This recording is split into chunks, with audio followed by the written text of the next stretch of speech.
কি তুই আমাকে মারলু? নু এর বিরুদ্ধে সিংহ মাস্তান করবো।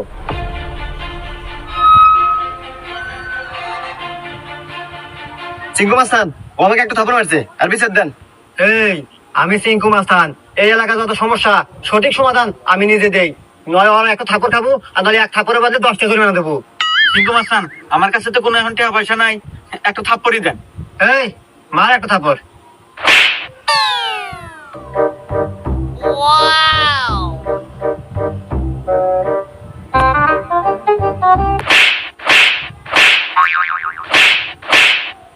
এই যে আমি এখান থেকে যাওয়ার সময় 50 টাকা পরে পাচ্ছিলাম, তো ভাবলাম যে এখানে খরচ করে দিই। এই ধরেন 30টা আপনি নেন আর 20 টাকা দিয়ে দিন, থাকে। হুমুন্দি কয় কি রে? 20টা আপনি রেখে দেন, আমার লাগবে না।